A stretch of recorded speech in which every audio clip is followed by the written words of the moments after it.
चलो यहाँ ध्यान दो।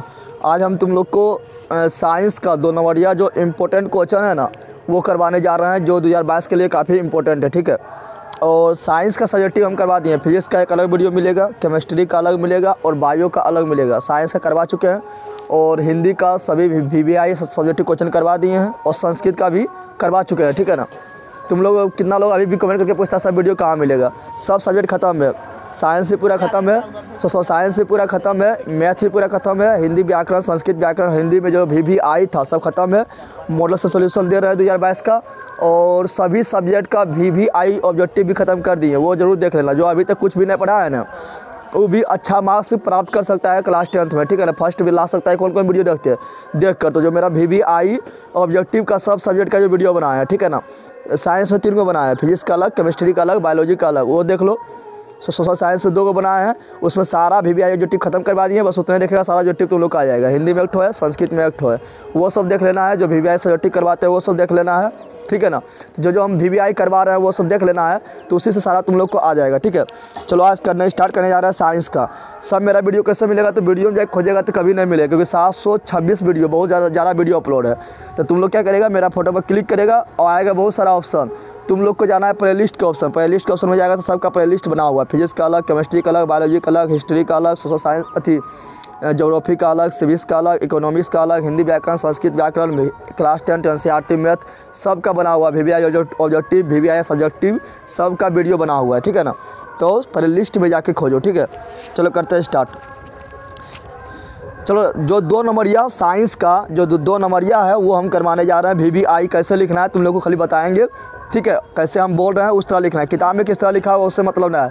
जिस तरह हम तुम लोग को पढ़ाए हैं उसी तरह हम तुम लोग को बताएंगे, लिखना भी है, ठीक है ना। तो पहले हम फिजिक्स से स्टार्ट कर रहे हैं। कहाँ से स्टार्ट कर रहे हैं पहले हम फिजिक्स से स्टार्ट कर रहे हैं।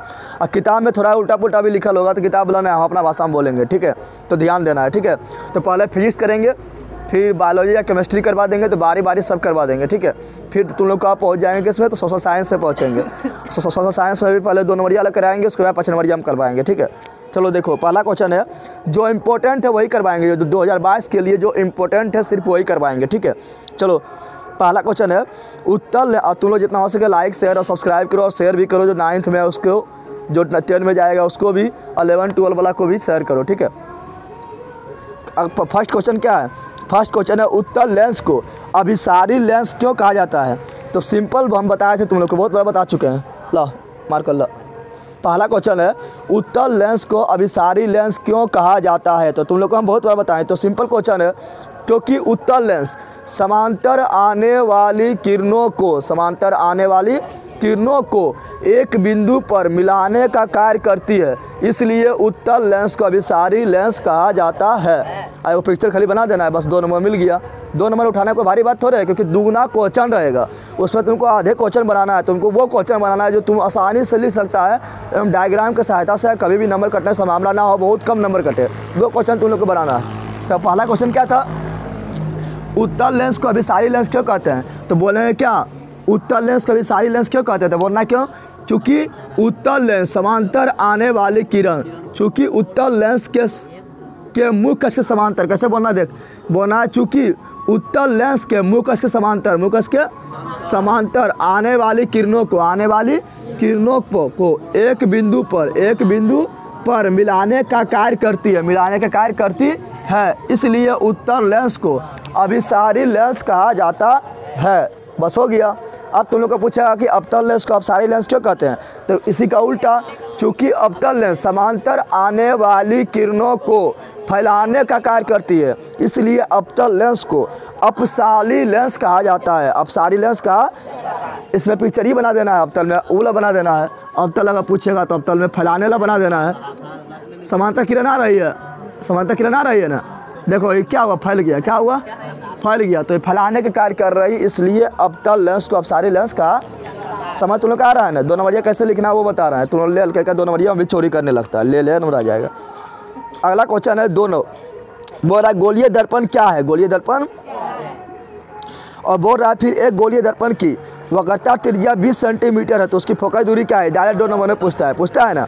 तो गोलीय दर्पण क्या है, तो बोलना है ऐसा दर्पण जिसका परावर्तक सतह गोलीय दर्पण का भाग हो, गोलीय दर्पण का, उसे गोलीय दर्पण कहते हैं। गोलीय दर्पण दो होता है पता है ना, अवतल उत्तल होता है ना। तो बोलेंगे वैसा दर्पण, वैसा जिसका परावर्तक सतह, यहाँ से काट दिए ना, तो जिसका परावर्तक सतह, ऐसे मान लो इधर रंग दिए तो इसका परावर्तक सतह इबला हो गया, और इधर रंग दिए तो इसका परावर्तक सतह इबला हो गया। तो दोनों देखो किसका भाग है, दोनों गोलीय दर्पण का ही भाग है। काट के अलग करेंगे तो दोनों इसी का भाग है। तो बोलेंगे गोलीय दर्पण किसे कहते हैं, तो बोलेंगे वैसा दर्पण जिसका परावर्तक सतह गोलीय दर्पण का भाग हो, गोलीय दर्पण का भाग हो, उसे गोलीय दर्पण कहते हैं। बस हो गया। अब बोल रहा है क्या, एक गोलीय दर्पण की वक्रता त्रिज्या 20 सेंटीमीटर यानी r बराबर, तो लिखना है दिया गया है, क्या दिया गया है, जिस तरह बना बता रहे हो उसी तरह 2 नंबर लिखना है, ठीक है ना। r बराबर 20 सेंटीमीटर, इसलिए f बराबर पूछ रहा है, तो f बराबर वाट दे दिए, यानी f बराबर निकालना है। अब सूत्र जानते हैं कि f बराबर क्या होता है, f छोटकी f लिखेंगे क्योंकि फोकस दूरी को बोलते हैं छोटकी f, क्या बोलते हैं, अब बड़की f को बोलते हैं फोकस बिंदु बोलते हैं ना। तो f बराबर r/2, तो 20/2 बराबर 10 सेंटीमीटर। ये तो माने में निकल जाएगा ना, निकल जाएगा, लेकिन माना में थोड़ा निकालना है, 2 नंबर यार पूछ दिया तो लिख के दिखाना है ना, तीसरा लिख के दिखाना है, समझ तो लोग आया। अगला है उत्तल लेंस के 2f यानी फोकस के दुगना दूरी, 2f यानी फोकस के दुगना दूरी। तो उत्तल लेंस के 2f पर स्थित वस्तु के प्रतिबिंब बनने की क्रिया की किरण आरेख खींचे। तुम लोग को बतावे कि जब वस्तु अनंत में हो, जब वस्तु फोकस पर हो, जब वस्तु फोकस अनंत के बीच हो, बताया थे ना, अथी फोकस के दुगना दूरी अनंत के बीच हो, फोकस के दुगना दूरी फोकस के बीच हो, फोकस और प्रकाश के बीच हो, सब बतावे किया ना। यहाँ क्या बोल रहा है, जब वस्तु कहाँ पर हो, तो फोकस के दुगना दूरी, फोकस के यहाँ मान लो फोकस है तो यहाँ क्या होगा दुगना दूरी, इधर अनंत, इधर हो जाएगा, इधर फोकस होगा क्योंकि लेंस में 2 फोकस होता है, पता है ना होता 2 फोकस, लेंस में होता है 2 फोकस, लेंस में कितना फोकस होता है, लेंस में 2 फोकस होता है, 2 फोकस होता है। इधर अनंत हो जाएगा, इधर वाला को 2 बोलते हैं उत्तल लेंस में, पता है ना, इधर वाला को 1 बोलते हैं, मेन का फोकस उधर है। अब बोल रहा 2f पर रखा है, 2f पर, तो 2f पर रख देंगे, किरण आरेख बोल रहा है खींचने के लिए, किरण आरेख खींचे, तो किरण आरेख खींचेंगे तो समांतर जा रही है तो कहाँ गुजरेगी, फोकस से, कहाँ गुजरेगी, और प्रकाश केंद्र से जाएगी, प्रकाश केंद्र तो बिना मुड़े सीधे निकल जाएगा। पता है जब फोकस दूरी के दुगना दूरी पर आता है तो प्रतिबिंब कहाँ बनता है, फोकस के दुगने दूरी पर बनता है, फोकस के दुगने दूरी पर, मेरा थोड़ा तिरछा हो गया होगा लेकिन तुम लोगों ने सीधा बनाना है, ठीक है ना।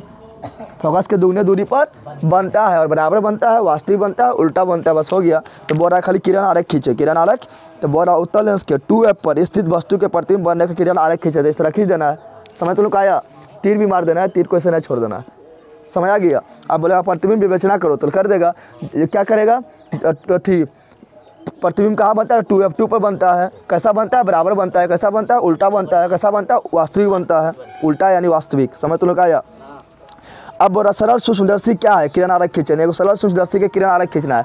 तो सरल सूक्ष्मदर्शी क्या है पता है, तो इसी को बोलते हैं सरल सूक्ष्मदर्शी, क्या बोलते हैं, सरल सूक्ष्मदर्शी जो है उत्तल लेंस को ही बोलते हैं, लेकिन कब बोलते हैं, सरल सूक्ष्मदर्शी जो है उत्तल लेंस को ही बोलते हैं, उत्तल लेंस को ही बोलते हैं। मान लो यहाँ फोकस है तो यहाँ फोकस के दुगना दूरी यानी 2f, इधर हो जाएगा अनंत, यहाँ आ जाएगा फोकस, यहाँ फोकस के दुगना दूरी यानी 2f, इधर 2 इधर 1, पता है ना।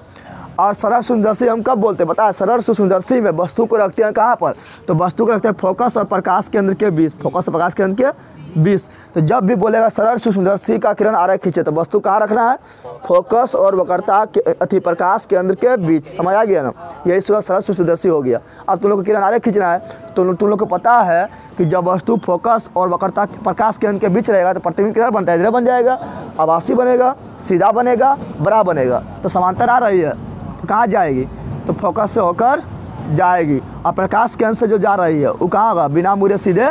आज इसको पीछे करेंगे, आगे तो मुड़ेगा नहीं क्योंकि आगे फैलते हुए जा रहा है, तो पीछे मुड़ा वो करेंगे तो पीछे कट गया ना, पीछे जहाँ कटा हुआ है प्रतिबिंब बन गया ना, तो बस हो गया इसका। कोई हम दिमाग लगाए, किरण आरेख खींच दी है। और बोले प्रतिबिंब का अगर बोलता विशेषता भी बताओ तो बोलते क्या, आभासी है, सीधा है, बड़ा है और वस्तु की ओर है, वस्तु की ओर है ना है। समझ तो लोग आया। चलो अगला क्वेश्चन इंपॉर्टेंट है, प्रकाश का अपवर्तन क्या है, प्रकाश का अपवर्तन क्या है। इसके नियमों को लिखे, इसके नियमों को। तो प्रकाश का अपवर्तन क्या है, प्रकाश का अपवर्तन तो तुम लोग को बतेबे किए हैं। प्रकाश का अपवर्तन किसे कहते हैं, तो बताया था तुम लोग को, जब प्रकाश एक माध्यम से दूसरी माध्यम में प्रवेश करती है तो वह अपना पूर्व पथ से विचलित हो जाता है। प्रकाश के इसी घटना को प्रकाश का अपवर्तन कहते हैं। खाली प्रकाश का अपवर्तन किसे कहते हैं तो इतना लिख देना है। अब पूछ रहा है क्या, प्रकाश के अपवर्तन का कितना नियम है, तो प्रकाश के अपवर्तन का 2 नियम, परावर्तन का भी 2 पूछेगा तब भी 2 नियम, अपवर्तन का भी पूछेगा तो भी 2 नियम। समझ तुम लोग आ गया ना। अब 2 नियम को लिखना है, दोनों नियमों को तुम लोग का अगर 2 नंबर आएगा तो डायरेक्ट पूछेगा प्रकाश के अपवर्तन का कितना नियम है, नियम को लिखे। याद 2 नंबर खाली पूछेगा तो पूछेगा प्रकाश के अपवर्तन किसे कहते हैं, दोनों अलग करके पूछ देगा। समझ तुम लोग आ गया ना। पहले 3 नंबर पूछता था इसलिए दोनों साथ करके पूछता था, समझ आ गया। लेकिन अब 2 नंबर पूछता है दोनों अलग कर देगा, क्या कर देगा अलग। अगर साथ ही पूछ देगा तो लिखने में भारी बात है। तो प्रकाश का अपवर्तन किसे कहते हैं, तो बताए थे जब प्रकाश की किरण एक माध्यम से दूसरी माध्यम में प्रवेश करती है तो वह अपना पूर्व पथ से विचलित हो जाता है। प्रकाश के इसी घटना को प्रकाश का अपवर्तन कहा जाता है। अब प्रकाश के अपवर्तन का कितना नियम है, तो प्रकाश के अपवर्तन का 2 नियम होता है। पहला नियम क्या होता है, आपतित किरण, अपवर्तित किरण, अपवर्तन बोल रहा है इसलिए अपवर्तित किरण। तो आपतित किरण, अपवर्तित किरण और उस बिंदु पर डाला गया अभिलंब तीनों एक ही तल में होता है, तीनों एक ही तल में। ऐसे यहाँ पर आया आपतित किरण, यहाँ अभिलंब डाल दिए, अपवर्तित किरण, ये हो गया विरण माध्यम, ये हो गया सघन माध्यम, इसलिए हम यहाँ किरण को अभिलंब की ओर मोड़ दिया, अभिलंब की ओर। तो आपतित किरण लिख देना है, नामा लिख देना है, आपतित किरण, अपवर्तित किरण और अभिलंब तीनों एक ही तल में होता है, तीनों एक ही तल में।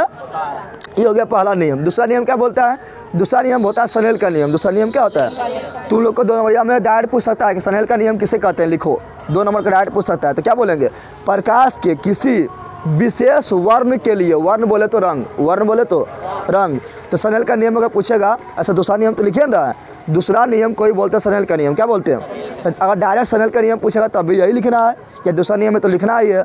तो प्रकाश के किसी विशेष वर्ण के लिए, किसी विशेष वर्ण विशेष वर्ण के लिए आपतन कोण की जिया यानी साइन आई तथा अपवर्तन कोण की जिया यानी साइन आर का अनुपात यानी साइन आई बटा साइन आर एक नियतांक होता है। समझ तो लोग आ गया ना। तो लिखना है साइन आई बटा साइन आर बराबर एक नियतांक, और इसे ही स्नेल का नियम कहा जाता है। तो स्नेल का नियम भी पूछेगा तो आराम से लिख सकता है, प्रकाश का अपवर्तन भी पूछेगा तो आराम से लिख सकता है, सब साथ पूछ दिया तब भी आराम से लिख सकता है, सब बता दिया ना। समझ तो लोग आया रे। चलो अगला ये तुम लोग को इम्पोर्टेंट क्वेश्चन है, वो है जो इम्पोर्टेंट है खाली वही बताएंगे। अगला तुम लोग का इम्पोर्टेंट है कि हम वाहनों में उत्तल दर्पण को साइड मिरर के रूप में यानी पक्ष दृश्य यानी साइड मिरर, तो पक्ष दृश्य दर्पण के रूप में वरीयता क्यों देते हैं, यानी वाहन में जो है साइड मिरर के रूप में यानी पक्ष दृश्य के रूप में हम उत्तल दर्पण को क्यों लगाते हैं, तो क्योंकि पहला कारण तो लिखना है क्या, वाहनों में हम साइड मिरर यानी पक्ष दृश्य के रूप में हम उत्तल दर्पण का उपयोग इसलिए करते हैं क्योंकि पहला कारण में लिखना है, क्योंकि उत्तल दर्पण में हमेशा छोटा एवं सीधा प्रतिबिंब बनता है, छोटा एवं सीधा प्रतिबिंब बनता है। अरे मान लो ट्रकवा आ रहा है, ट्रकवा का इतने छोटा सा इतने को एनमा में देखना है तो बड़का बन जाएगा, देख पाएंगे।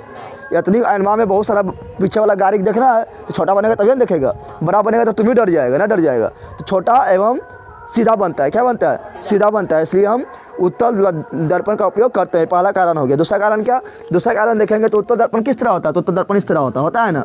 तो उत्तल दर्पण का दृश्य उत्तल दर्पण का दृश्य क्षेत्र, दृश्य यानी दृश्य क्षेत्र से समझ रहा है, दृश्य क्षेत्र मतलब देखने का क्षमता, देखने का क्षमता। देख इधर सभी को गाड़ी आ रहा है तो देख लेंगे, इधर सभी को गाड़ी आ रहा है यानी इसका क्षमता जो दृश्य क्षेत्र बड़ा हो जाता है ना, हो जाता है। अगर हम लेंगे अवतल दर्पण इसका दृश्य क्षेत्र इतना ना होगा, लेकिन उत्तल दर्पण में दृश्य क्षेत्र क्या होता है, इधर सभी को आएगा देख लेंगे, इधर सभी आएगा को देख लेंगे। तो दूसरा कारण में लिखना है कि उत्तल दर्पण का दृश्य क्षेत्र काफ़ी बड़ा होता है। बस 2 को लिख दिया कारण, बस हो गया। समझ तो लोग आया।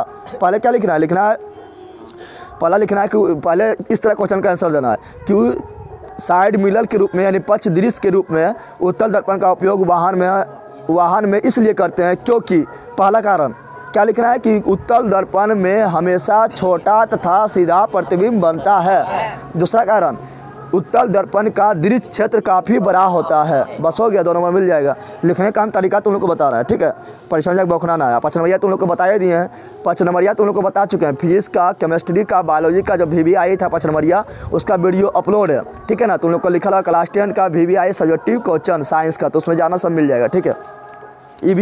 ये 2 नंबरिया भी उसी में हम डाल देंगे वही प्ले लिस्ट में, ठीक है। चलो अगला इंपॉर्टेंट जो है वो बता रहे हैं। इंपॉर्टेंट जो है अगला इंपॉर्टेंट है क्वेश्चन नंबर 10। प्रकाश के परावर्तन के नियम को लिखो। अपवर्तन के नियम पढ़ लिए ना? परावर्तन का भी 2 नियम, अपवर्तन का भी। अभी हम फिजिक्स चला रहे हैं, फिर केमिस्ट्री चलाएंगे, फिर बायोलॉजी चलाएंगे, फिर इसी प्रकार सोशल साइंस में पकड़ेंगे। सोशल साइंस को भी धीरे धीरे लेते चल जाएंगे ख़त्म, ठीक है ना। क्योंकि सब सब्जेक्ट तो खत्म है। अब खाली जितना ज़्यादा तुम रिवीजन कर सकता है, कितना VVI क्वेश्चन है, कितना तुम सेट मारो, प्रैक्टिस करो। सेट में जो हम लिए हैं उस सेट में थोड़ा अच्छा नहीं रहता है, पूरा मिला के नहीं दिया है। प्रकाश के परावर्तन के नियम को लिखें तथा किरण आरेख खींचें। किरण आरेख खींचें, तो पहले बोला प्रकाश के परावर्तन के नियम को लिखें। तो पहले लिखना है प्रकाश के कैसे लिखना है समझ, लिखना है प्रकाश के परावर्तन के 2 नियम है। क्या कितना नियम है? तो यहाँ बोला क्या, प्रकाश का परावर्तन के नियम को लिखें, इस किरण आरेख को दर्शाएं, किरण आरेख को दर्शाएं, यानी बोल रहा है। तो लिखना है प्रकाश के परावर्तन के 2 नियम होता है, 2 नियम होता है। पहला नियम आपतित किरण, परावर्तित किरण। परावर्तन में परावर्तित किरण, परावर्तन में परावर्तित किरण। तो आपतित किरण, परावर्तित किरण और उस बिंदु पर डाला गया अविलंब, तीनों एक ही तल में होता है। परावर्तन का पहला नियम, अपवर्तन का पहला नियम दोनों सेम है। खाली इसमें बोलते हैं परावर्तित किरण और अपवर्तन बोलते हैं अपवर्तित किरण, बोलते हैं ना। तो पहला नियम क्या हुआ? पहला नियम हुआ आपतित किरण, परावर्तित किरण और उस बिंदु पर डाला गया अविलंब, तीनों एक ही तल में होता है। और दूसरा नियम तो परावर्तन का और इजी है। परावर्तन कोण बराबर आपतन कोण, परावर्तन कोण बराबर आपतन कोण, यानी कोण I बराबर कोण R। अब बोला किरण आरेख खींचो, किरण आरेख, तो तुरंत खींच देंगे, नहीं खींच पाएंगे। ऐसे करेंगे, एगो बनाएंगे, इसको रंग देंगे, रंग दिए आपतित किरण, परावर्तित किरण और उस बिंदु पर डाला गया अविलंब, कोण I, कोण R। बस हो गया। यहाँ लिख देना आपतित किरण, यहाँ लिख देना अविलंब, यहाँ लिख देना परावर्तित किरण, बस हो गया। समझा तुम लोग? समझा रहे? बस हो गया। लेकिन देख अथवा में क्या लिखा हुआ, अथवा में लिखा हुआ क्या था? अथवा में लिखा हुआ प्रकाश के परावर्तन किसे कहते हैं। तो परावर्तन किसे कहते हैं यहाँ बोल दिया। तो यहाँ परिभाषा लिखना है, परावर्तन का परिभाषा लिखना है। क्या लिखना है? समझ तो लोग आ गया ना। इसके नियम को लिखो। तो चलो ये भी बताते हैं, इसमें थोड़ा सा आंसर चेंज होगा, ठीक है। तो प्रकाश का परावर्तन किसे कहते हैं? तो बोलना है कि क्या प्रकाश का परावर्तन किसे कहते हैं? तो जब प्रकाश की किरण किसी अपारदर्शी पदार्थ से टकराकर लौट जाती है तो उसे प्रकाश का परावर्तन कहा जाता है। समझ तो लोग आ गया। इसके नियम को लिखे, तो फिर जो बताए थे वही लिखना है। क्या? तो इसके 2 नियम होता है। पहला नियम आपतित किरण, परावर्तित किरण और उस बिंदु पर डाला गया अविलंब, तीनों एक ही तल में होता है। दूसरा नियम आपतन कोण बराबर परावर्तन कोण, यानी कोण I बराबर कोण R। बस हो गया। अगला इंपॉर्टेंट क्वेश्चन जो है वहाँ पहुँच। अगला इंपॉर्टेंट क्वेश्चन नंबर 13 है। वास्तविक तथा आभासी प्रतिबिंब में अंतर क्या है? वास्तविक तथा आभासी प्रतिबिंब में अंतर तुम लोग को हम कितना पढ़ा चुके हैं, तो अंतर आराम से तुम लोग लिख सकता है, नहीं लिख सकता है। हम तुम लोग को अंतर क्या बताए थे कि वास्तविक प्रतिबिंब को पर्दे पर प्राप्त किया जा सकता है। पहले देखो अंतर किस तरह लिखना है। जब भी अंतर पूछेगा ना तो क्वेश्चन तुम लोग को शुरुआत इस तरह करना है। लिखना है कि अंतर जब भी पूछेगा तो लिखना है इस तरह कि वास्तविक प्रतिबिंब तथा आभासी प्रतिबिंब में निम्नलिखित अंतर होता है। जैसे मान लो पूछे धातु में अंतर लिखो, तो लिखना है पहले धातु तथा अधातु में निम्नलिखित अंतर होता है। समझ तो लोग आ गया ना। पूछेगा जाइलम फ्लोएम में अंतर लिखो, तो जाइलम तथा फ्लोएम में निम्नलिखित अंतर होता है। उसके बाद लिखना शुरू करना। तो यहाँ लिखेंगे वास्तविक प्रतिबिंब तथा आभासी प्रतिबिंब में निम्नलिखित अंतर होता है। अब अंतर लिखना शुरू करेंगे। इधर लिखेंगे वास्तविक प्रतिबिंब, इधर लिखेंगे आभासी प्रतिबिंब। अब बीचा में तीर मारेंगे और इसे लाइन खींच देंगे। नंबर 1 लिखना है। नंबर 1 में क्या? वास्तविक प्रतिबिंब को पर्दे पर प्राप्त किया जा सकता है, आभासी प्रतिबिंब को पर्दे पर प्राप्त नहीं किया जा सकता है। इधर 1 नंबर देके समझ आ रहा है ना। अंतर तुम लोग कैसे लिखते हैं? तो अंतर हमेशा इस तरह लिखते हैं, ऐसे न, ऐसे करना है। इधर लिखना है वास्तविक, इधर लिखना है आभासी। इधर 1 नंबर वास्तविक प्रतिबिंब को पर्दे पर प्राप्त किया जा सकता है, आभासी प्रतिबिंब को पर्दे पर प्राप्त नहीं किया जा सकता है। दूसरा नंबर, वास्तविक प्रतिबिंब हमेशा उल्टा होता है। पढ़ाए थे तो वास्तविक यानी उल्टा, तो यहाँ लिखेंगे वास्तविक प्रतिबिंब हमेशा उल्टा होता है। फिर इधर भी 2 नंबर, आभासी प्रतिबिंब हमेशा सीधा होता है। पढ़ाए थे। फिर और अंतर अगर लिखना चाहेगा तो वास्तविक प्रतिबिंब हमेशा मुख अक्ष के नीचे बनता है, उल्टा होता तो नीचे बनता है ना। आभासी प्रतिबिंब हमेशा मुख अक्ष के ऊपर बनता है। फिर और लिखना चाहेगा तो लिख सकता है कि वास्तविक प्रतिबिंब दर्पण के, ध्यान जाने, दर्पण के किधर बनता है, दर्पण के पीछे बनता है ना, और आभासी प्रतिबिंब दर्पण के सामने बनता है। ज़्यादा अंतर नहीं लिखना, 2 नंबरिया है ना, बस काफ़ी हो गया, समझ तुम लोग आ गया ना। वास्तविक प्रतिबिंब का आवर्धन ऋणात्मक होता है, आभासी प्रतिबिंब का आवर्धन धनात्मक होता है ना होता है। चलो अगला जो अंतर है 14 नंबर क्वेश्चन, उत्तल दर्पण तथा अवतल दर्पण में अंतर लिखें। तो सिंपल बात है, नहीं लिख पाएगा तो लिखना है कि उत्तल दर्पण तथा अवतल दर्पण में निम्नलिखित अंतर होता है। यहाँ लिखना है उत्तल दर्पण, इधर लिखना है अवतल। पहला अंतर क्या, तो उत्तल दर्पण का परावर्तक सतह धसा होता है। क्या होता है, धसा ना उत्तल है ना, उससे उभरा होता है, उससे उभरा यानी उठा। तो पहला अंतर क्या लिखना है, पहला अंतर लिखना है कि उत्तल दर्पण का परावर्तक सतह उभरा होता है। देखिए ये उत्तल दर्पण, ये क्या है, ये क्या है, अवतल, ये क्या है, तो उत्तल दर्पण का परावर्तक सतह उभरा हुआ होता है, जबकि अवतल दर्पण का परावर्तक सतह धसा होता है। क्या होता है, पहला अंतर ही हो गया। दूसरा अंतर लिखना है कि उत्तल दर्पण में हमेशा आभासी प्रतिबिंब बनता है। समझ आ गया ना। अब फिर इधर पर 2 नंबर देखें, अवतल दर्पण में आभासी तथा वास्तविक दोनों प्रतिबिंब बनता है। तीसरा अंतर, उत्तल दर्पण में हमेशा सीधा प्रतिबिंब बनता है, जबकि अवतल दर्पण में उल्टा तथा सीधा दोनों तरह का प्रतिबिंब बनता है। यहाँ काल्पनिक, उल्टा सीधा हम काल्पनिक बोलबे। यहाँ ध्यान दे। अगला अंतर लिखना है कि उत्तल दर्पण में यहाँ ध्यान दे हो गया नहीं सब अंतर। फिर लिखना है क्या, उत्तल दर्पण का फोकस दूरी धनात्मक होता है। बताया थे ना, क्योंकि उत्तल दर्पण में फोकस दूरी किधर होता है, इधर होता है। जिधर गोल होगा उधर फोकस होता है ना। इसका इधर गोल हो रहा है, इसका फोकस दूरी इधर होगा ना। तो उत्तल दर्पण का फोकस दूरी धनात्मक होता है, जबकि अवतल दर्पण का फोकस दूरी ऋणात्मक होता है। बस अंतर हो गया, 2 नंबर ज़्यादा थोड़ा लिखना है। समझ तुम लोग क्या है। अगला इंपॉर्टेंट क्वेश्चन है, क्वेश्चन नंबर 15, बोरा आवर्धन किसे कहते हैं, इसे किस प्रकार ज्ञात किया जा सकता है। तो खाली तुम लोग को पूछेगा, ज्ञात करना नहीं पूछेगा, ठीक है ना। खाली पूछेगा आवर्धन किसे कहते हैं, क्योंकि 5 नंबर पूछेगा तब पूछेगा ज्ञात किसे किया जा सकता है। समझ आ गया ना। तो आवर्धन किसे कहते हैं, तो बोलना है क्या, आवर्धन किसे कहते थे। तुम लोग बताए थे कि आवर्धन को m से इंडिकेट करते हैं, बताए थे। आवर्धन किसे कहते हैं, समझ बोलना है क्या, प्रतिबिंब की ऊंचाई एवं वस्तु के ऊंचाई के अनुपात को आवर्धन कहा जाता है। इसे m से, छोटी m, इसे m से सूचित किया जाता है, अर्थात m बराबर h डैश बटा h, यानी प्रतिबिंब की ऊंचाई बटा वस्तु की ऊंचाई। बस हो गया 2 नंबर। अगला इंपॉर्टेंट क्वेश्चन है, इंपॉर्टेंट जो रहेगा वही बताएंगे। उत्तल लेंस और अवतल लेंस में अंतर पूछेगा, बता देगा ना। अभी हम बताए थे उत्तल दर्पण और अवतल दर्पण में अंतर बताए थे, अब बता रहे हैं उत्तल लेंस तथा अवतल लेंस में अंतर। तो देख उत्तल लेंस क्या है, तो देख यहाँ पर ये मेरा क्या है, उत्तल लेंस, ये क्या है, और ये क्या है, अवतल लेंस है। ये दोनों में अंतर बता रहे हैं, क्या बता रहे हैं। तो लिखना है उत्तल लेंस तथा अवतल लेंस में निम्नलिखित अंतर होता है। इधर लिखना है उत्तल लेंस, इधर लिखना है अवतल लेंस। समझ आ गया। अब उत्तल लेंस में क्या लिखना है, लिखना है उत्तल लेंस का, उत्तल लिखना है, पहले परिभाषा में लिख देना है। उत्तल लेंस किनारे की अपेक्षा बीच में मोटा होता है, बीच में मोटा यानी बीचा में पेटा निकल रहता है। समझ आ गया ना। तो उत्तल लेंस किनारे की अपेक्षा बीच में मोटा होता है, और उसके बाद जबकि अवतल लेंस किनारे की अपेक्षा बीच में पतला होता है। इसलिए इसका पेटा घुसल है, पेटा क्या है, यानी किनारे की अपेक्षा बीच में पतला होता है। समझ तो क्या गया ना। फिर उत्तल लेंस आभासी तथा वास्तविक दोनों तरह का प्रतिबिंब बनाता है। पता है ना कि दर्पण में अवतल दर्पण और लेंस में उत्तल लेंस, दोनों समान होता है लगभग, होता है ना। यानी दर्पण में अवतल दर्पण ऑलराउंडर है, तो लेंस में उत्तल लेंस ऑलराउंडर है, बताए थे ना।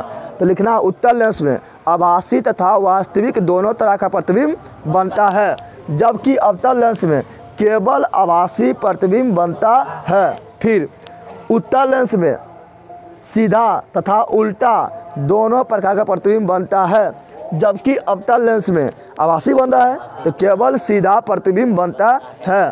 फिर उत्तल लेंस का फोकस किधर है, इस साइड है, इधर होता है प्लस, क्या होता है इधर है काटेगा, इसका फोकस इधर होगा। तो लिखना है उत्तल लेंस का फोकस दूरी धनात्मक होता है, जबकि अवतल लेंस का फोकस दूरी ऋणात्मक होता है। समझ तुम लोग आ गया ना।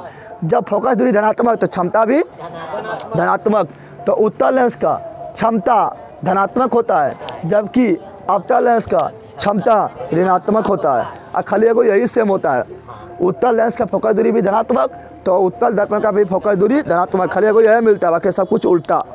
अवतल लेंस का फोकस दूरी ऋणात्मक तो अवतल दर्पण का भी फोकस दूरी ऋणात्मक होता है ना, खाली एगो यही मिलता है, बाकी सब कुछ उल्टा। तो अंतर जो बताया लिख देगा ना। रे जानवर यहाँ जाओ, सरिया ला तो कहाँ गया, उठाया पटा देंगे फट जाएगा जानवर, सब यहाँ ले ले, जो रुआ भैंसी है सब भैंसी है जानवर कह कर। पूरा सब खत्म करा के कैरेस्कोज करवा के फिर रिविजन करवा के सजेटी बता के फिर बता रहे हैं मेन क्या है, सबका डिसीजन करवा रहे हैं। तुम लोग भैंस है रखा, तुम लोग भैंस के सामने बिन बजा रहे हैं, सब भैंसी जो हुआ। जानवर कहना पढ़ना तो घर में रहा ना।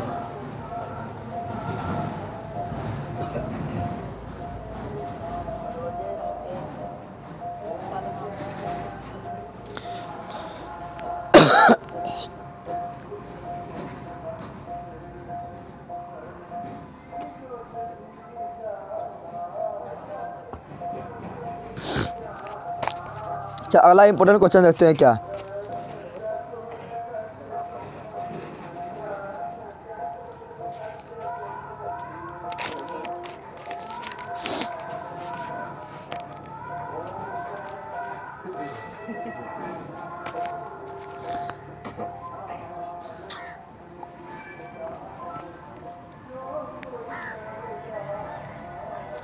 देख अगला इंपॉर्टेंट क्वेश्चन है, प्रकाश प्रिज्म से होकर प्रकाश के अपवर्तन का नामांकित किरण आरेख खींचें। तुम लोग को बताइए कि किस प्रकार प्रिज्म से प्रकाश जाता है तो किस प्रकार बनता है, बताए थे ना। या बोल रहा है कि प्रकाश के अपवर्तन से आप क्या समझते हैं, प्रकाश के अपवर्तन से आप क्या समझते हैं। तो देख प्रकाश के अपवर्तन से आप क्या समझते हैं पूछा था, लिखना है अपवर्तन का परिभाषा, अपवर्तन का परिभाषा लिखना है जब प्रकाश एक माध्यम से दूसरी माध्यम में प्रवेश करती है तो वह अपना पूर्व पथ से थोड़ा विचलित हो जाता है। प्रकाश की ऐसी घटना को प्रकाश का अपवर्तन कहते हैं। और क्या समझते हैं, तो क्या समझते हैं और लिखना है क्या, जब प्रकाश विरल माध्यम से सघन माध्यम में जाती है तो वह अविलंब की ओर मुड़ जाती है। दूसरा, जब प्रकाश सघन से विरल में जाएगी तो अविलंब से दूर भागती है। तो यही समझते हैं, समझना भी इतना लिखना है, समझ तो लोग आ गया ना। अब बोल रहा है क्या, कांच के प्रिज्म के द्वारा प्रकाश के अपवर्तन का किरण आरेख खींचे। तो आप आरेख खींचना है प्रिज्म के द्वारा कैसे होता है, तो प्रिज्म के द्वारा किस तरह होता है। प्रिज्म हो गया, यहाँ से किरण आ रही है तो किधर मुड़ेगी, आधार की ओर मुड़ेगी, आधार की ओर मुड़ गया ना। फिर बाहर निकलेगा तो किधर मुड़ेगा, आधार की ओर यानी नीचे, आधार की ओर यानी आधार यही है एंड मुड़ गया। लेकिन इसको जाना चाहिए क्या सीधा। अब इसको हम खींचना है कैसे से जाता है, देखिए यहाँ इसको जाना चाहिए था सीधा, जाना चाहिए था सीधा, जा पाया। इसको ई लग रहा है कि इधर से आ रहा है, किधर से आ रहा है, बस यही खींच देना है, समझ लो आया। यही हो गया किरण आरेख। क्या हुआ, किरण आरेख हुआ। जितना इस तरह पिक्चर में गिजमिज कर ले उस तरह नहीं करना है। और यहाँ पर दे देना अभिलंब, क्या दे देना, अभिलंब यानी एन, अभिलंब यानी, और यहाँ पर भी देना है अभिलंब यानी एन, समझ तो लोग आया। चलो अगला क्वेश्चन जो इम्पोर्टेंट है वो काफ़ी इम्पोर्टेंट है, ये वाला जो बताने जा रहे हैं। दृष्टि दोष क्या है, दृष्टि दोष काफ़ी इम्पोर्टेंट है, ठीक है ना। दृष्टि दोष क्या है, दृष्टि दोष या कितने प्रकार के होते हैं तथा इनका निवारण कैसे किया जाता है। इतना चीज़ पूछेगा तो 5 नंबर में पूछेगा। तुम लोग को 2 नंबर में पूछ देगा डायरेक्ट कि निकट दृष्टि दोष किसे कहते हैं, इसका निवारण कैसे करते हैं। तो सब हम बता रहे हैं, 5 नंबर ये हो जाएगा, 2 नंबर ये हो जाएगा। तो दृष्टि दोष क्या है, पहले क्या पूछा, दृष्टि दोष तो क्या बोलना है, जब कोई व्यक्ति दूर का वस्तु या निकट का वस्तु स्पष्ट रूप से नहीं देख पाता है या नहीं देख सकता है तो उसे दृष्टि दोष कहा जाता है। समझ तुम लोग आया? इतना लिखना कोई भारी बात है? क्या लिखना है? जब कोई व्यक्ति दूर का वस्तु या नज़दीक का वस्तु स्पष्ट रूप से नहीं देख पाता है तो उसे दृष्टि दोष कहा जाता है। फिर यह 3 प्रकार का होता है, यह 3 प्रकार का होता है। तीनों का नाम लिखना है। निकट दृष्टि दोष नंबर 1, निकट दृष्टि दोष नंबर 2, दूर दृष्टि दोष नंबर 3, जरा दृष्टि दोष। लिख दिया ना? तो यह कितने प्रकार के होते हैं तथा इनका निवारण कैसे किया जाता है। अब क्या लिखना है? या 4 दे 4 नहीं लिखना है, 3 लिखना है। कितना लिखना है? ठीक है ना?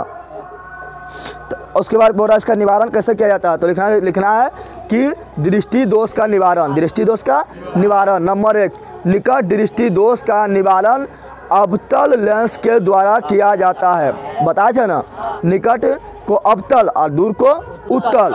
दूर छोटा तो उत्तल भी छोटा, अक्षर छोटे हैं ना, और निकट बड़ा तो अवतल भी बड़ा। निकट में 3 अक्षर, अवतल में 4 अक्षर, दूर में 2 अक्षर तो उत्तल में 3 अक्षर। तो छोटका के साथ बड़का। तो पहले लिखना है निकट दृष्टि दोष का निवारण अवतल लेंस से किया जाता है। फिर 2 नंबर, दूर दृष्टि दोष का निवारण या उपचार, निवारण यानी उपचार उत्तल लेंस से किया जाता है।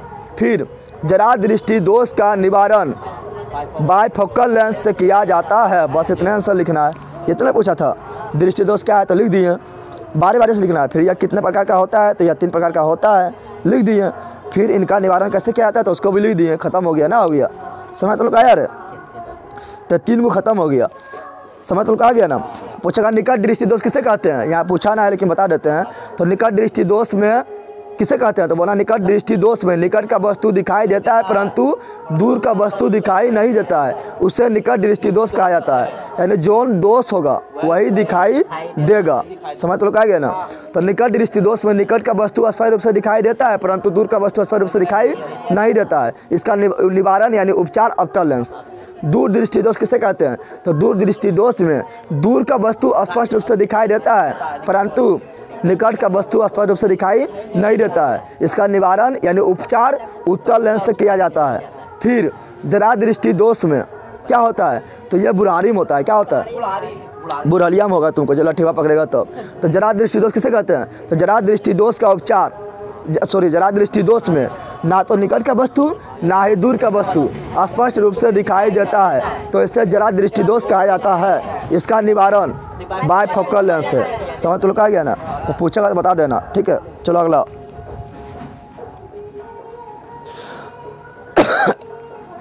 अगला इंपॉर्टेंट क्वेश्चन है, अगला इंपॉर्टेंट क्वेश्चन है कि किसी अंतरिक्ष यात्री को आकाश, इला जो बताए थे 2 नंबर दृष्टि दोष क्या है, इला बहुत इंपॉर्टेंट है, ठीक है ना? अगला है किसी अंतरिक्ष यात्री को आकाश नीले की अपेक्षा काला क्यों प्रतीत होता है। तुम लोग जब भी जाएगा एग्जाम देने तो उससे 2 दिन पहले ये सब देखना, ठीक है ना? एग्जाम जितना नजदीक पहुँचेगा तो जो हम बता रहे हैं BBI वही खरीद देखना है। समझ तो लोग आ गया ना? जैसे मान लो 5-6 दिन बचा है तो ये सब हम देखते रहना है बार बार, ठीक है ना? ऐसा तो रिवीजन अभी इतना कर सकता है, जो छूटा हुआ जो कमज़ोर है उसको रिवीजन कर, उसको बना, जो कमज़ोर है उसको मजबूत कर। समझ आ गया ना? चल अगला, किसी अंतरिक्ष यात्री को आकाश नीले की अपेक्षा काला क्यों प्रतीत होता है। तो सिंपल लिखना है क्योंकि हम जानते हैं कि यहाँ से आकाश नीला दिखाई देता है। क्यों? तो प्रकाश के परिकिरणन के कारण। परिकिरणन किसके द्वारा होता है? वायुमंडल के द्वारा होता है। लेकिन अंतरिक्ष से देखेंगे तो आकाश काला दिखाई देगा। क्यों दिखाई देगा लिखना है, चूँकि अंतरिक्ष से देखने पर आकाश काला क्यों दिखाई देता है तो लिखना है चूँकि अंतरिक्ष में वायुमंडल नहीं पाया जाता है, वायुमंडल पर नहीं पाया जाता है, जिसके कारण प्रकाश का परिकिरणन नहीं हो पाता है। इसलिए अंतरिक्ष से देखने पर आकाश काला दिखाई देता है। चंद्रमा से देखने पर आकाश काला दिखाई देता है क्योंकि चंद्रमा पर भी वायुमंडल लगभग नहीं के बराबर है। समझ तो लोग आ गया? आया समझ रहे? और नीला क्यों दिखाई देता है क्योंकि हम लोग के पास वायुमंडल है, इसलिए प्रकाश का परिकिरणन होता है और नीला दिखाई देता है। अगला इंपॉर्टेंट, इसमें बहुत लंबा चौड़ा लिखना है, उतना लिखना है। अगला, नेत्र का समंजन क्षमता से क्या समझते हैं, जो बोल रहे हैं वो लिखना है, ठीक है ना? 2 नंबर में कित वाला कभी नहीं पढ़ना है, जैसे हम बोल रहे हैं वो ध्यान देना है। समझ तो लोग आ गया ना? कितवा थोड़ा अगर पागलेशन लिखल है। क्या बोल रहा है, नेत्र के समंजन क्षमता से आप क्या समझते हैं। तो बोलना है क्या, वस्तु दूर हो या नज़दीक हो, 12 बताते हैं ना, वस्तु दूर हो स्थित हो या नज़दीक स्थित हो, हम उसे साफ साफ देख सकते हैं। यह परिवर्तन, ठीक है ना, सॉरी यहाँ ध्यान दे, वस्तु दूर हो या नज़दीक हो हम उसे साफ साफ देख सकते हैं। यह कैसे हुआ, तो यह आँख अपना लेंस के द्वारा फोकस दूरी, लेंस के फोकस दूरी बदलने के कारण होता है। और यह परिवर्तन सीरियरी मांसपेशियां के द्वारा लेंस पर दबाव तथा खिंचाव डालने के कारण होता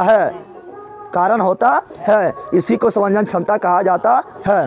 फिर क्या बोले थे, वस्तु दूर हो या नज़दीक हो हम उसे साफ साफ देख सकते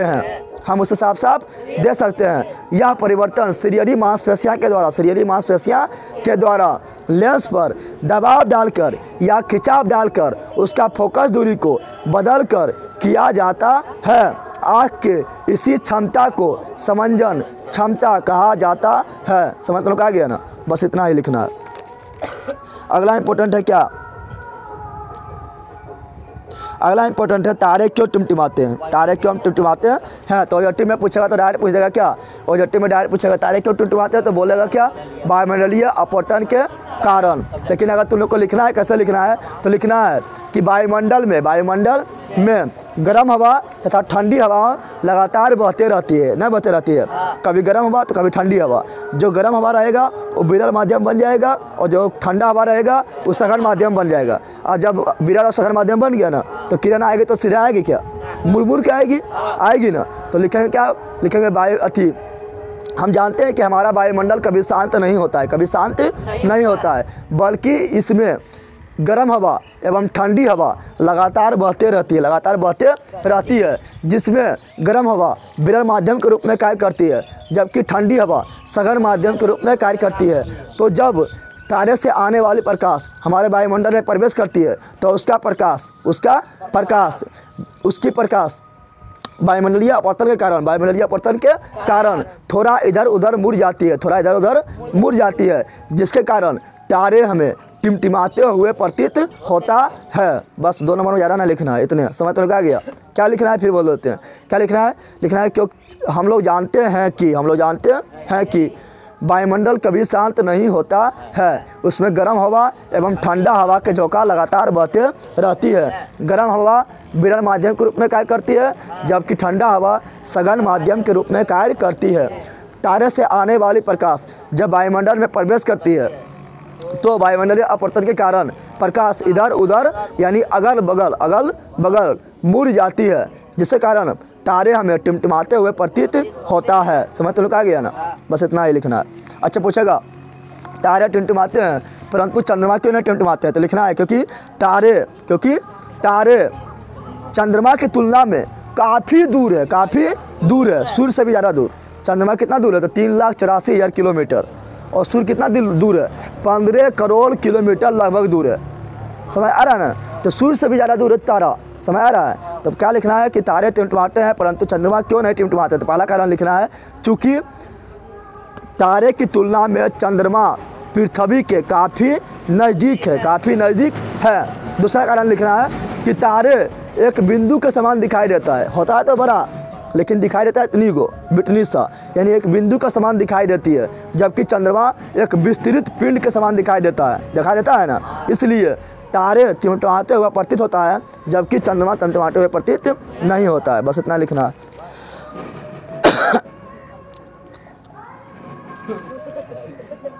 अगला इंपॉर्टेंट जो है वो है प्रकाश का वन विक्षेपण से आप क्या समझते हैं।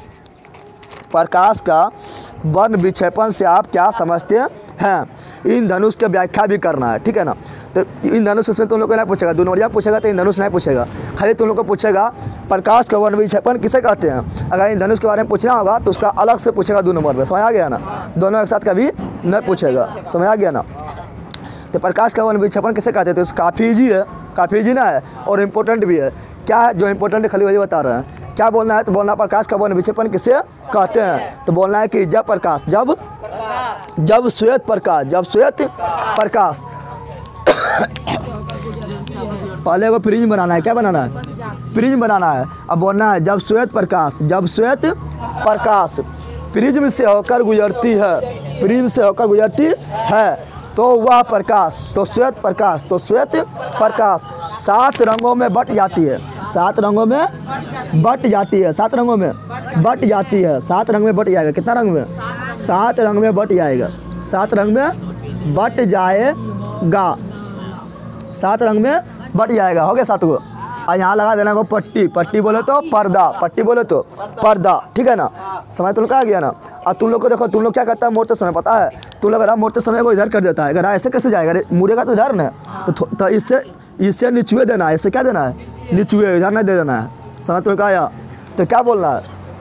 प्रकाश का वर्ण विक्षेपण किसे कहते हैं? तो जब श्वेत प्रकाश प्रिज्म से होकर गुजरती है तो वो 7 रंगों में बट जाती है। वो 7 रंगों में बट जाती है। प्रकाश के इसी घटना को प्रकाश का वर्ण विक्षेपण कहा जाता है। समझ तो लग आ गया ना? पूछेगा वर्णपट या स्पेक्ट्रम किसे कहते हैं? तो बोलना है जब श्वेत प्रकाश प्रिज्म से होकर गुजरती है तो वो 7 रंगों में बट जाती है और वो 7 रंग जिस पट्टी पर प्राप्त होता है उसे वर्णपट या स्पेक्ट्रम कहा जाता है। इसका नामो लिख देना। चित्रवा जरूर बनाना है। नामा लिख देना है। क्या? ब जा नी हा पी ना ला। अब यहाँ पर इस तरह खाली ना लिख देना है। यहाँ लिख देना बो से बैगनी, जा से जामुनी, नी से नीला, हो से हरा, पीला, नारंगी, लाल। समझ तो लोग आया। अब इससे ऑब्जेक्टिव क्या बनता है? इससे ऑब्जेक्टिव बनता है जो आएगा कि सर्वाधिक विचलन किस रंग का? विचलन मतलब मुड़ना। विचलन मतलब तो सर्वाधिक विचलन बैगनी रंग का होता है। सबसे कम विचलन लाल रंग के होता है।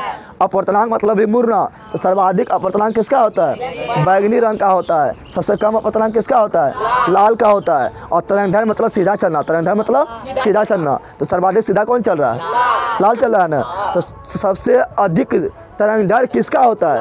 तो लाल रंग का होता है। इसलिए लाल रंग का उपयोग हम खतरा के सिग्नल के रूप में करते हैं। और सर्वाधिक कम तरंगदैर्घ्य किसका होता है? बैगनी का। समझ तो लोग आ गया ना? हाँ, अगर यहाँ बैगनी नहीं आ रहा तुमको नीला नहीं आ रहा निचुआ में। पर किन्नर में पूछेगा तब नीला मारना है क्योंकि वहाँ पर बैगनी और सज में नहीं रहेगा। समझ तो लोग आ गया।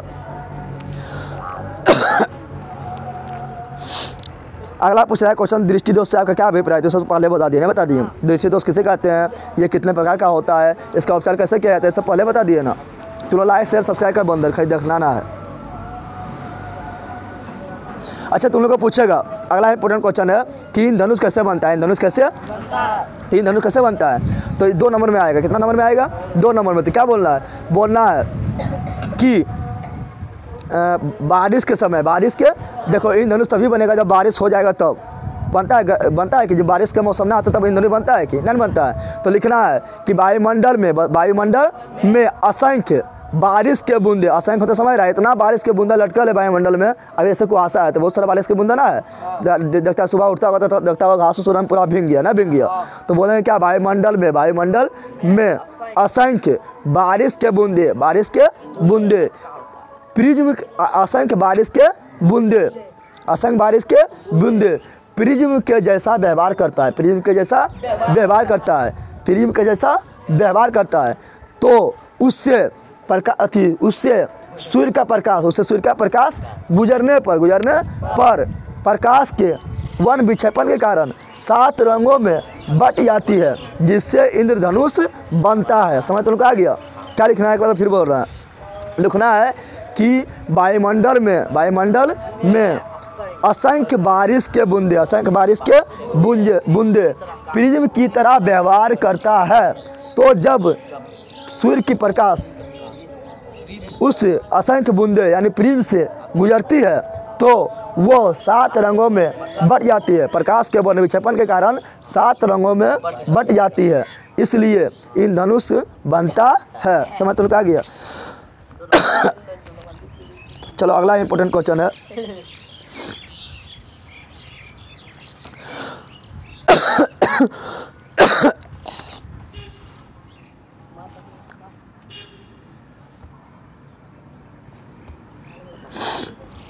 अगला इंपॉर्टेंट क्वेश्चन क्या है? तो अगला है कि निकट दृष्टिदोष और दूर दृष्टिदोष में अंतर क्या है? तो आराम से लिख देगा। आराम से पहला अंतर क्या लिखेगा कि निकट दृष्टिदोष में निकट का वस्तु स्पष्ट रूप से दिखाई देता है परंतु दूर का वस्तु स्पष्ट रूप से दिखाई नहीं देता है। दूर दृष्टिदोष में दूर का वस्तु स्पष्ट रूप से दिखाई देता है, जो दोष होगा वही दिखेगा। तो दूर दृष्टिदोष में दूर का वस्तु स्पष्ट रूप से दिखाई देता है परंतु नज़दीक का वस्तु स्पष्ट रूप से दिखाई, पहला अंतर ही हो गया। फिर दूसरा अंतर, निकट दृष्टिदोष का उपचार अवतल लेंस से किया जाता है जबकि दूर दृष्टिदोष का उपचार उपतल लेंस से किया जाता है, दूसरा अंतर हो गया। फिर निकट दृष्टिदोष में नेत्र गोलक छोटा हो जाता है, यानी निकट हो गया यानी छोटा हो गया, जबकि दूर दृष्टिदोष में नेत्र गोलक की लंबाई बड़ा हो जाता है यानी बड़ा हो गया, दूर चल गया यानी बड़ा हो गया। समझ तो लगा गया ना? तो दो नंबर में ज़्यादा थोड़ा लिखना है, इतना लिख देना है, समझ आ गया ना? 29 नंबर क्वेश्चन हो गया, ठीक है। अगला इंपॉर्टेंट क्वेश्चन है ओम का नियम। ओम का नियम को लिखें। ओम का नियम को देखें यहाँ पर तुमको ओम का, तुम लोग पिछला बार क्या कहता था, ओम का नियम पूछा था 2 नंबर में, 1 नंबर ने पूछा था, 1 नंबर या पहले पूछता था, ठीक है, ऑब्जेक्टिव ने पूछता था, 1 नंबर का भी पूछता था लिखने वाला।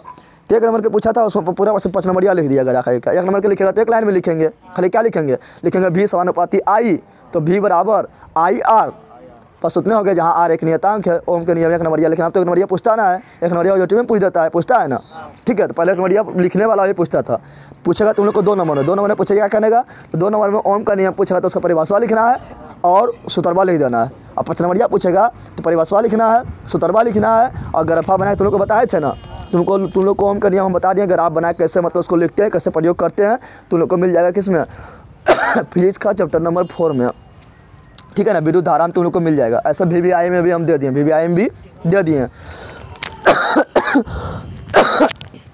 फिजिक्स, केमिस्ट्री और बायोलॉजी का जब हम VVI करवाए थे तो उसमें भी डाल दिए, उसमें भी क्या किए, डाल दिए, उसमें भी जाकर देखना, उसमें भी मिल जाएगा, ठीक है ना। सब्जेक्टिव हम 5 नंबर करवा चुके हैं।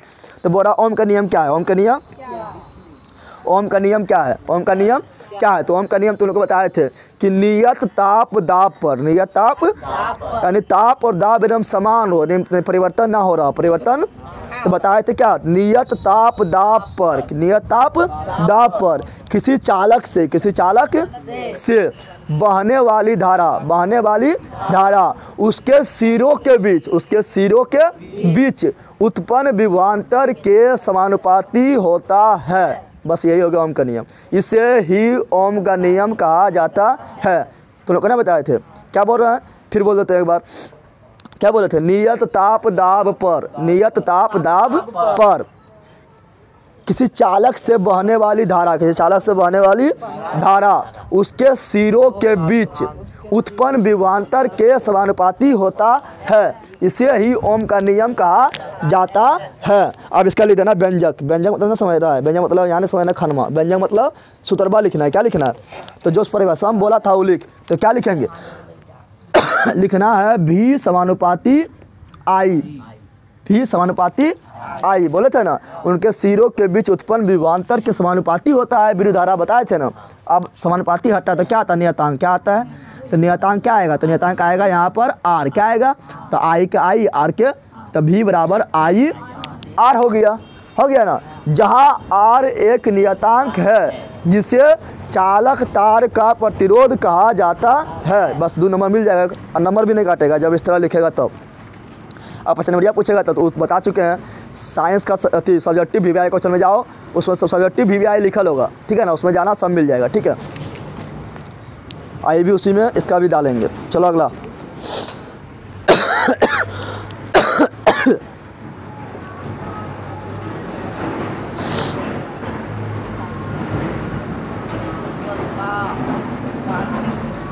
चल देखें यहाँ पर, कभी कभी देखें यहाँ पर, यहाँ ध्यान दे, कभी कभी जो है 2 नंबरिया में पूछता है कि AC करंट और DC करंट में क्या अंतर है, AC करंट और DC करंट में क्या अंतर है, यानी AC धारा, यानी AC बोले तो प्रत्यावर्ती धारा, प्रत्यावर्ती धारा, और DC बोले तो दिष्ट धारा, दोनों में अंतर, दोनों में, तो AC करंट और DC करंट में अंतर। तो पहला लिखना है AC को बोलते हैं प्रत्यावर्ती धारा, याद कर ले, AC को प्रत्यावर्ती धारा, ठीक है ना, अल्टरनेटिंग करंट, ठीक है, और DC को डायरेक्ट करंट यानी डिस्ट धारा, डिस्ट, दोनों में अंतर क्या है, तो पहला अंतर लिखना है कि AC करंट का, AC करंट का जो होता है ना, एसी करंट को लंबा दूर तक भेज सकते हैं। हम लोग का जो घर में आता है एसी करंट क्या आता है, तो देख रहा है कहाँ से आ रहा है, कहाँ उत्पन्न होता है, उससे तुम्हारा आता है पहले की दौर में मिलकर, उसका फिर आता है ट्रांसफार्मर आता है, फिर तुम लोग का आता है यहाँ जम्मू में, अथी तुम लोग के घर में आता है ना, तो काफ़ी लंबा दूर से आता है। तो एसी करंट को लंबा दूर तक भेजा जाता है और ऊर्जा का नाश बहुत कम होता है। इसको लंबा दूर तक भेजेंगे तब ऊर्जा का नाश का बहुत कम होगा। लेकिन डीसी करंट को लंबा दूर तक नहीं भेज सकता। तुम लोग देखना कोई जनरेटर चालू करता होगा, डीसी जनरेटर रहता होगा, तो अगर लंबा दूर में को मनकरिया लगा लेगा तो बोलेगा लंबा दूर लगा इतना ना उठे पार तो पावर उठे पार तो ना बोलता है। एगो नरिया में जा रहा है तो उसके लिए अलग जनरेटर, तुम्हारे घर पास उसके लिए अलग जनरेटर, क्योंकि लंबा दूर तक भेजेगा तो क्या होता है, उसका ऊर्जा नाश हो जाता है। क्या होता है, नाश होता है कि नहीं। तो एसी करंट के पहला अंतर क्या लिखना है कि एसी करंट को लंबा दूरी तक भेजा जा सकता है, जबकि डीसी करंट को लंबा दूरी तक भेजा नहीं जा सकता है। फिर एसी करंट जो है ना सापा ऐसा चलता है, कैसा चलता है, एसी करंट का अगर पिक्चर बनाएगा तो इस तरह होगा। एसी करंट इस तरह चलता है, ठीक है ना। यानी एसी करंट का दिशा समान होता है क्या, तो एसी करंट का दिशा एवं परिणाम हमेशा बदलते रहता है, बदलते रहता है, ऊपर नीचे देख दिशा ही बदल रहा है, दिशा निश्चित है, यहाँ पे इधर तो यहाँ पे इधर, फिर यहाँ पर इधर। तो एसी करंट का दिशा तथा परिणाम भी बढ़ते घटते रहता है। कभी घट गया यहाँ पर, यहाँ बढ़ गया, फिर घट गया, फिर बढ़ गया। तो एसी करंट यानी प्रत्यावर्ती धारा का दिशा तथा परिणाम हमेशा बढ़ते घटते रहता है, हमेशा बढ़ते घटते रहता है। और पूछेगा एसी करंट का पिक्चर बनाओ तो इस तरह बनाना है, समझ आ गया ना। और डीसी करंट इस तरह होता है, डीसी यानी डायरेक्ट, डीसी यानी ये होगा एक्स एक्सिस के समांतर होगा। क्या होगा, एक्स एक्सिस के समांतर होगा। यानी डीसी करंट का दिशा तथा परिणाम निश्चित होता है ना, हो गया, दिशा एकदम निश्चित है और परिणाम भी बढ़ घट रहा है कि नहीं बढ़ घट रहा है। तो डीसी करंट का दिशा तथा परिणाम निश्चित होता है। तीसरा अंतर लिख रहा है कि देखो आवृत्ति, यहाँ पर ध्यान दे, एक होता है आवृत्ति। क्या होता है आवृत्ति, मतलब होता है कि एक सेकंड में कितना बार कंपन कर रहा है, समझ तुम लोग आ गया ना। ऐसा स्प्रिंग तुम लोग देखो, स्प्रिंग या तार देखो, ऐसे छोड़ देगा तो भन करते रहता है ना। तो एक सेकंड में कितना बार भन किया यानी कितना बार कंपन किया, उसी को बोलते हैं आवृत्ति। क्या बोलते हैं, तो ये कंपन कर रहा है, इसमें करंट कंपन कर रहा है, इसमें कंपन कर रहा है। तो एसी करंट का आवृत्ति 0 नहीं होता है, शून्य नहीं होता है, जबकि डीसी करंट का कंपन नहीं कर रहा है। ये तो हम सीधा निकल गया, कंपन किया, छटपटाया नहीं छटपटाया, तो डीसी करंट का आवृत्ति शून्य होता है। बस ज़्यादा अंतर थोड़े लिखना है। ट्रांसफार्मर के द्वारा एसी करंट उत्पन्न किया जाता है। ट्रांसफार्मर के द्वारा कौन करंट उत्पन्न किया जाता है, एसी। ट्रांसफार्मर डीसी पर काम नहीं करेगा, डीसी देगा तो जल जाएगा ट्रांसफार्मर, यानी एसी पर काम करता है, एसी पर काम। और तुम्हारा जो बैटरी होता है उसमें डीसी करंट होता है। क्या होता है, बैटरिया देखता है ना, बैटरी जो होता है ना, निप्पो एवरीडे जो बैटरी होता है वो क्या डीसी करंट, जो टॉर्चो हम लगाते हैं, इसमें मोबाइलो हम लगाते हैं, ठीक है ना, वो सब क्या होता है, डीसी करंट होता है, डीसी करंट होता है, ठीक है ना। बस इतने अंतर लिखना है, 4 अंतर बता दिए, ठीक है ना। अगला अंतर है काफ़ी इंपॉर्टेंट, प्रतिरोध किसे कहते हैं। अगला क्वेश्चन, प्रतिरोध किसे कहते हैं, प्रतिरोध किसे कहते हैं। तुम लोग को बुक में जो दिया गया उस तरह हम नहीं बता रहे हैं, हम काफ़ी तुम लोग को इजी तरीका से बता रहे हैं, समझ तुम लोग आ गया ना। बुक में तो फालतू ऐसा भी लिखा हुआ है, ठीक है ना, लेकिन हम तुम लोग को काफ़ी अच्छा तरीका बता रहे हैं, इजी तरीका बता रहे हैं जो तुम लोग लिख ले, ठीक है ना, समझ तुम लोग आ गया ना। अगला क्या है, प्रतिरोध किसे कहते हैं। प्रतिरोध का सहायक मात्रक लिखें, काफ़ी इंपॉर्टेंट है, ठीक है। किसी चालक का प्रतिरोध किन कारकों पर निर्भर करता है, तो बताइए तुम लोग किए बताए थे ना, तो बताए थे क्या, पहले देखें यहाँ पर, अरे जानवर पहले यहाँ ध्यान है, जो पहले पूछेगा वो बताना है। पूछा तुम्हारा नाम क्या है तो बोलना पहले बाबू नाम बताइए, लड़के का ले रह जाएगा। पहले जो पूछा वो बताना, पहले पूछा प्रतिरोध किसे कहते हैं, प्रतिरोध किसे कहते हैं, तो लिखना है प्रतिरोध किसे कहते हैं, तो लिखना है प्रतिरोध किसी चालक पदार्थ का वह गुण है। प्रतिरोध क्या है, गुण है, क्या है, तो प्रतिरोध किसी चालक पदार्थ का वह गुण है जो उससे बहने वाली धारा को विरोध करता है। कहता है खबलदार हमें ना दो बहल, धारा का तो बहबे करवो, वो कहते ना दो बहल, दोनों हो तो लड़ा है तो गर्म हो तो तरिए, समझ तो लोग आया। तो क्या बोल रहे हैं, बोल रहे हैं प्रतिरोध किसे कहते हैं, तो बोलना है प्रतिरोध किसी चालक तार का वह गुण है जो उससे बहने वाला धारा का विरोध करता है, उससे ही प्रतिरोध कहा जाता है। समझ तो लोग आ गया। फिर प्रतिरोध का दूसरा पूछ रहा है प्रतिरोध का सहायक मात्रा, जैसे से पूछेगा उससे लिखना है तुम लोग को, तो अच्छा मार्क्स आएगा। परिभाषा लिख दिए ना। अब दूसरा क्या पूछ रहा है, प्रतिरोध का एसआई मात्रक क्या होता है, तो लिखना है प्रतिरोध का एसआई मात्रक ओम होता है। ओम उबलना है, ओम बुर्भुव स्वान है, ओम को इस तरह ओम होता है, ओम होता है लिख रहा है तो ओम के बगल में इस तरह लिख देना है, आंसर किस तरह देना है, ठीक है ना, ओम होता है ये लिख दिए ना।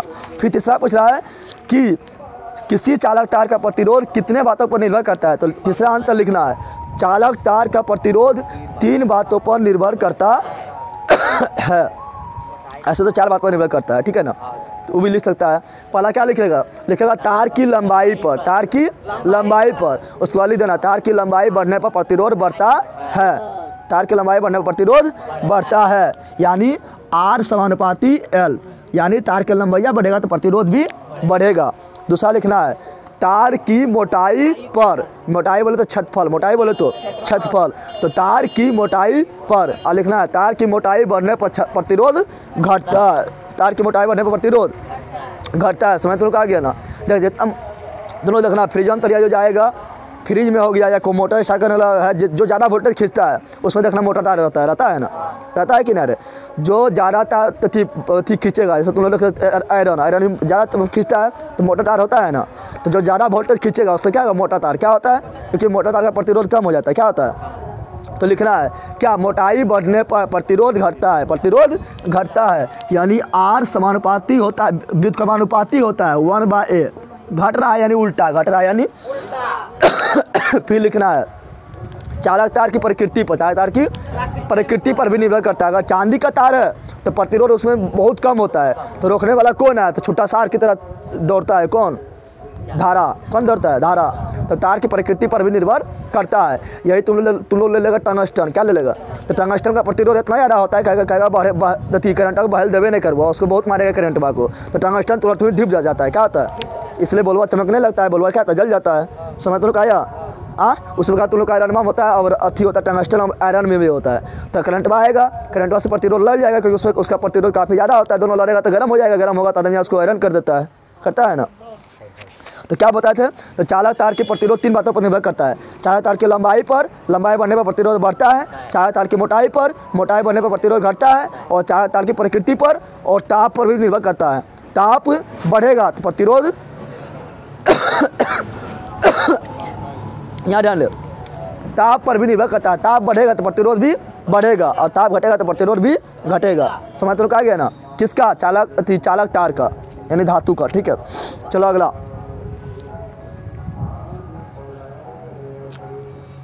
अगला क्या है? अगला जो इम्पोर्टेंट है वो बता रहे हैं।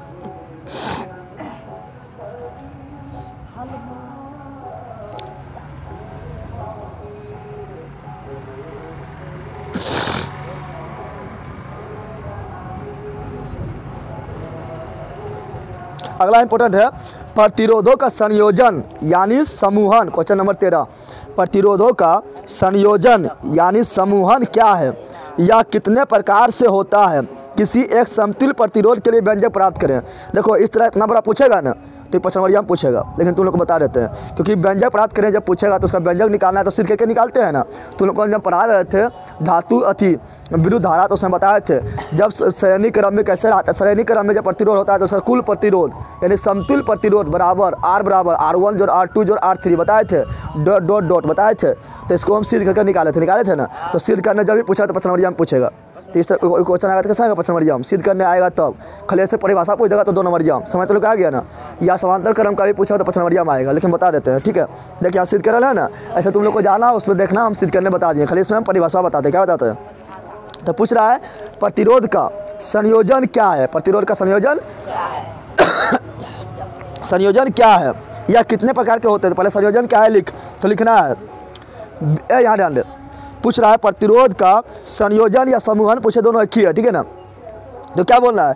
बोलना है प्रतिरोध का संयोजन किसे कहते हैं? तो बोलना है प्रतिरोध का संयोजन लिखना है जब चालक तार में 2 या 2 से अधिक प्रतिरोध को आपस में जोड़ते हैं तो उसे प्रतिरोध का संयोजन कहा जाता है। अब देखिए यह 2 प्रकार का होता है, पूछ रहा है ना, यहाँ पूछ रहा है कि यह 2 प्रकार का होता है, या 2 प्रकार पूछ रहा है या कितने प्रकार का होता है? तो यह 2 प्रकार का होता है। ऐसे तो 3 होता है, लेकिन तुम लोग का बुक में 2 है। ठीक है ना? 3 पढ़ेगा 12 में। ठीक है, तो यह 2 प्रकार का होता है, एक श्रेणी क्रम, एक समांतर क्रम, और एक तीसरा जो होता है वो दोनों मिला देते हो जाएगा मिश्रित क्रम। समझ लोग आ गया ना? तो एक श्रेणी क्रम और एक समांतर क्रम। समझ लोग आ गया? श्रेणी क्रम में क्या कहते हैं? तो एक प्रतिरोध का दूसरा सिरा और दूसरा प्रतिरोध का पहला सिरा एक साथ जोड़ते हैं ना, फिर दूसरा प्रतिरोध का दूसरा सिरा और तीसरा प्रतिरोध का पहला सिरा साथ में जोड़ते हैं ना, इसे बोलते हैं श्रेणी क्रम। क्या बोलते हैं? श्रेणी क्रम संयोजन। श्रेणी क्रम में इस तरह होता है, इस तरह होता है ना। ऐसा समतुल्य प्रतिरोध जो होता है तो R बराबर सीधे जोड़ दो, सीधे R1 जोड़ R2 जोड़ R3 जितना दे ले सबको जोड़ दे, होता है ना। और समांतर क्रम में इस तरह होता है, यहाँ पर ऐसे, फिर यहाँ पर, फिर यहाँ पर, होता है ना। ये हो गया समांतर क्रम। क्या हो गया? इसमें जो कुल प्रतिरोध होता है, जो कुल प्रतिरोध होता है, कुल प्रतिरोध को बोलते हैं समतुल्य प्रतिरोध, जो होता है 1/R1, 1/R2 और 1/R3। इस पर न्यूमेरिकल भी आता है, समझा गया ना। तो समांतर क्रम में जब पूछेगा तो उल्टा करके जोड़ना है, और श्रेणी क्रम में पूछेगा तो सीधा जोड़ना है। अब इसका व्यंजक कैसे प्राप्त करते हैं तो तुम लोग को जाकर देख लेना, जब हम पढ़ाए थे विद्युत धारा में, उसमें तुम लोग को मिल जाएगा व्यंजक कैसे प्राप्त किए हैं। समझ तुम लोग क्या गया, तुम लोग भी देख लेना दोनों जाकर, ठीक है। तो पूछ देगा, ठीक है। चलो अगला, बोरा विद्युत बल्ब का नामांकित चित्र खींचिए। नहीं पूछेगा, तुम लोग देखें बल्ब बना हुआ है ना, अरे यहाँ बल्ब बना हुआ है ना, तो तुम लोग बल्ब इस तरह बना लेना है। समझ तुम क्या गया ना, घर में प्रैक्टिस कर लेना है, ठीक है। घर में क्या करना है, प्रैक्टिस। अगला इंपॉर्टेंट क्वेश्चन जो है वो पहुँचते हैं।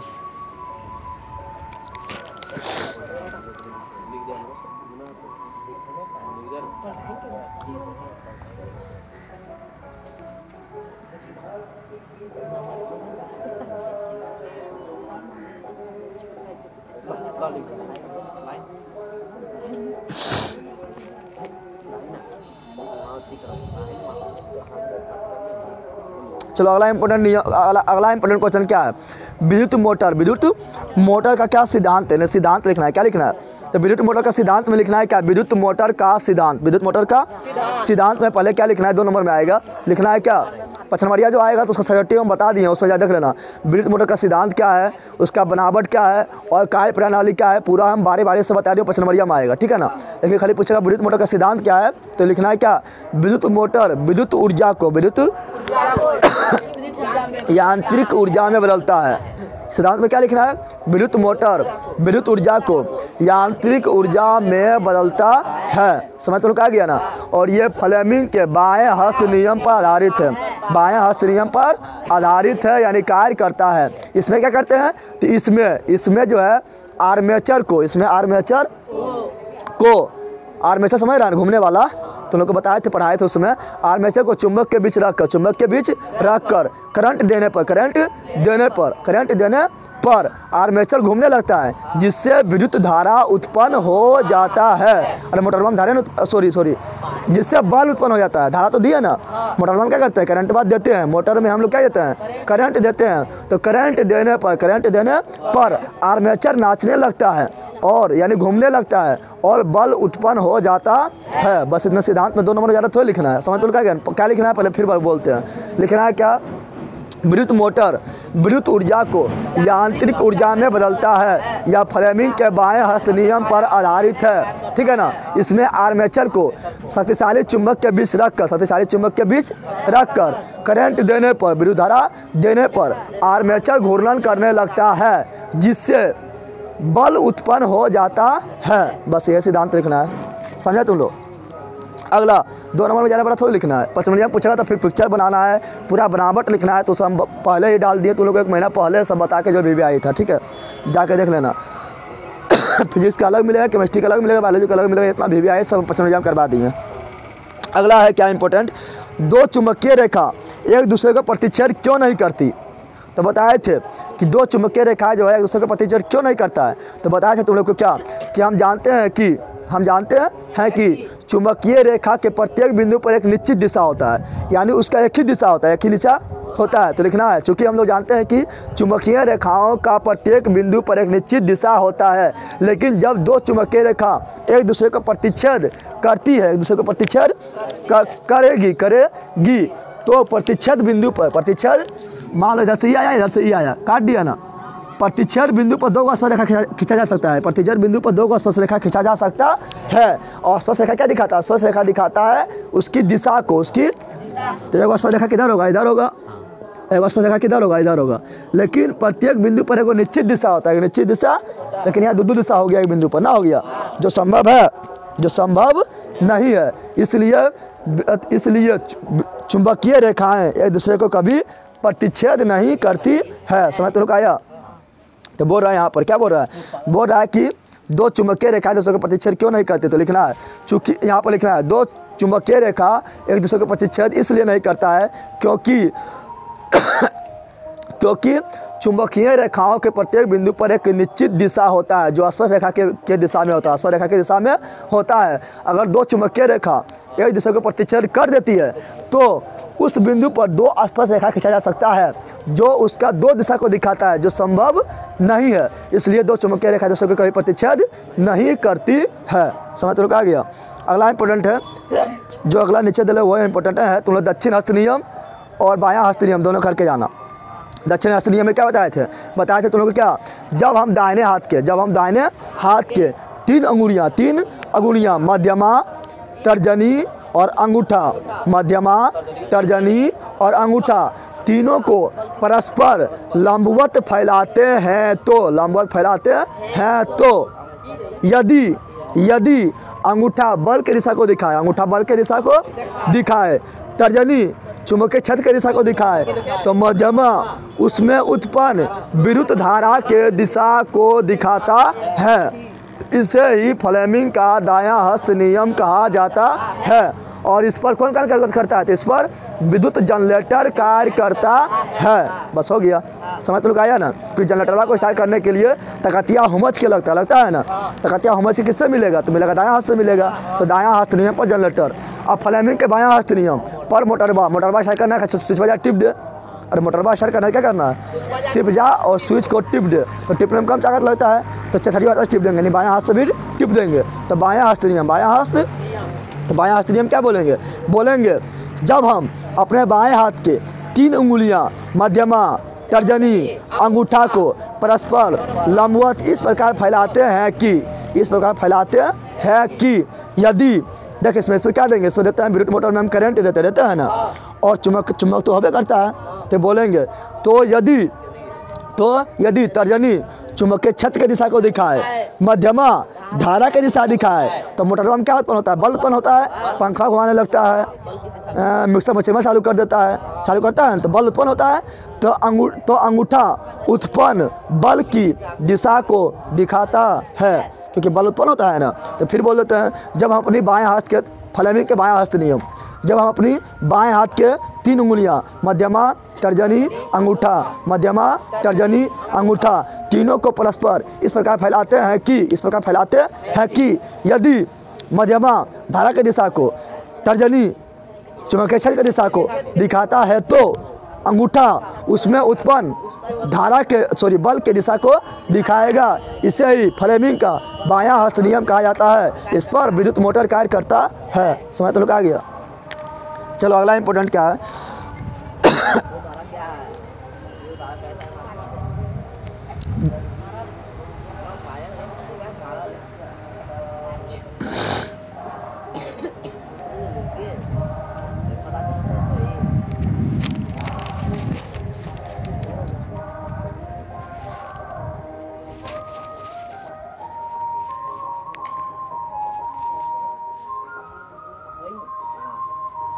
अगला इंपॉर्टेंट है तुम्हारा लघुपतन से आप क्या समझते हैं। लघुपतन से आप क्या समझते हैं। समझ आ गया ना। लघुपतन यानी शॉर्ट सर्किट से आप क्या समझते हैं, ठीक है ना। तो देखिए यहाँ पर क्या लिखना है, शॉर्ट सर्किट। शॉर्ट कब लगता है, जब जो तरिया शॉर्ट होता है तब ना रे।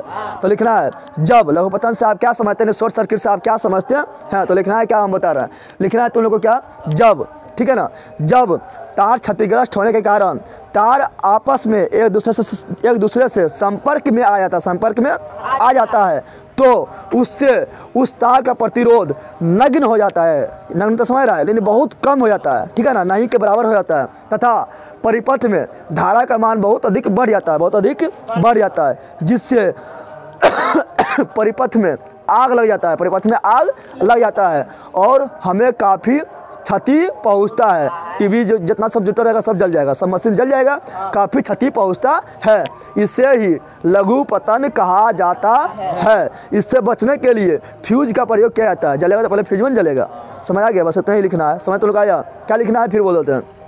जब चालक तार क्षतिग्रस्त हो जाने के कारण, जब चालक तार को क्षतिग्रस्त हो जाने के कारण चालक तार आपस में, चालक तार कौन सी क्षतिग्रस्त होगा, समझ आ रहा है, कवर आप लोग का समझ आ रहा ना।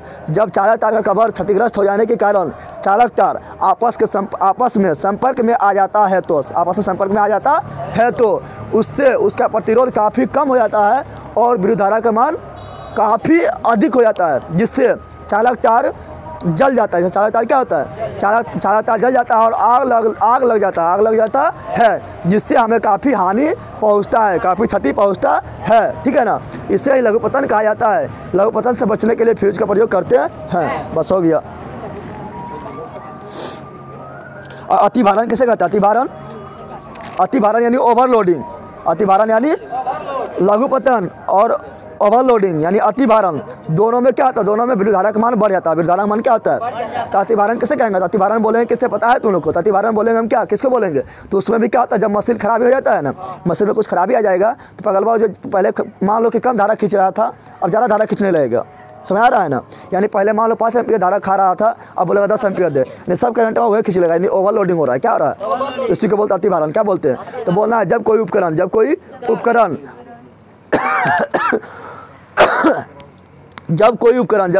उपकरण अपनी क्षमता से अधिक धारा खींचने लगे तो उसे अतिभारण कहा जाता है। इसमें भी धारा का मान अधिक बढ़ जाता है और इसमें भी क्षति पहुंचता है, इसमें भी क्या होता है, क्षति पहुंचता है। इससे बचने के लिए फ्यूज का उपयोग कर, ज़्यादा धारा खींचेगा तो पहले फ्यूज में जलेगा और धारा जाना बंद। समझ तो आ गया। चलो ये हो गया। अगला पूछ रहा है, अगला इंपॉर्टेंट है क्या, धारावाही चालक तार के इर्द गिर्द चुंबकीय क्षेत्र उत्पन्न होता है, उसे दिखाने के लिए रोस्टेट का प्रयोग का वर्णन करिए। 5 नंबरिया में आएगा, किस में आएगा, और 5 नंबरिया हम तुम लोग को काफ़ी अच्छा से हम बता दिए, तुम लोग जाना फिजिक्स का, केमिस्ट्री का और बायोलॉजी का, फिजिक्स का, केमिस्ट्री का और बायोलॉजी का, समझ आ रहा है ना। उसमें तीनों का एक 5 नंबरिया सब्जेक्टिव वीडियो बना हुआ जो VVI है, वो सुन लो जाके प्ले लिस्ट में जाओ और लिखा होगा क्लास 10th का साइंस का VVI सब्जेक्टिव क्वेश्चन लिखल होगा, ठीक है ना, उसमें जाना, उसमें मिल जाएगा, ठीक है।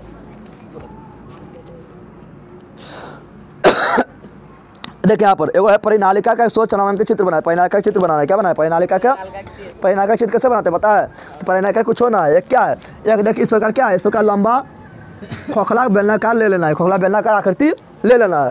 इस पर क्या करेंगे, इस पर जो है क्या करना है, इस पर पता है, इस पर चार तार को लपट देना, चार तार को क्या करना है, लपट देना, यही बन जाएगा परिनालिका। क्या बन जाएगा, जितना अधिक लपटेंगे उतना ज़्यादा ही पावरफुल परिनालिका बनेगा। और इधर जिधर से करंट आएगा उत्तरी ध्रुव पे काम करेगा, और जिधर करंट जाएगा दक्षिण ध्रुव पे काम करेगा। और इधर से धारा निकलेगा इधर जाएगा, इधर से निकलेगा इधर जाएगा, इधर से निकलेगा इधर जाएगा। परिनालिका का चित्र बना देना है, ठीक है ना। तो पूछेगा परिनालिका का चित्र बनाओ, परिनालिका का चित्र तो बना देगा ना।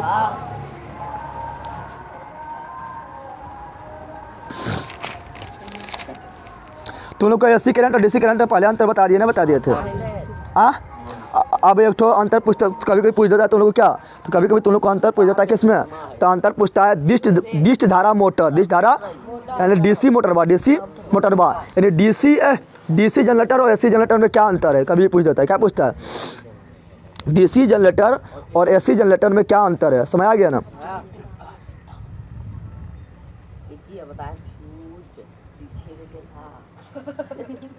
जान दे, लेकिन यहाँ बोल रहा है मोटर, यहाँ क्या बोल रहा है, मोटर बोल रहा है, ठीक है ना। यहाँ डाले DC जनरेटर और AC जनरेटर में अंतर पूछा तो पहला अंतर क्या होगा, AC जनरेटर में जो होता है ना, DC जनरेटर बा जो होता है, जो DC जनरेटर बा होता है, तो DC जनरेटर का जो हम तुम लोग को पिक्चर बना रहे थे तो उसमें बताए थे कि DC जनरेटर में क्या होता है, तो DC जनरेटर में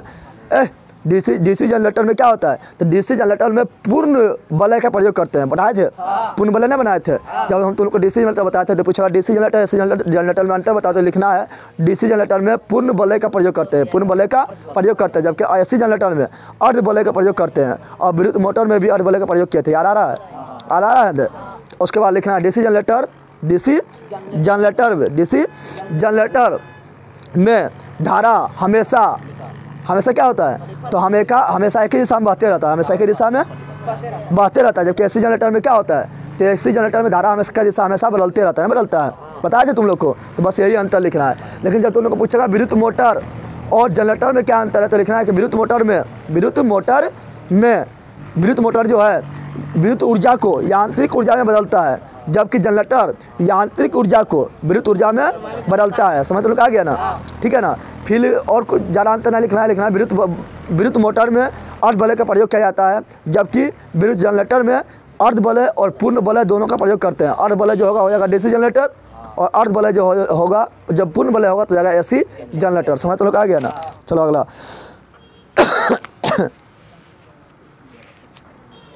अगला जो इम्पोर्टेंट है वो है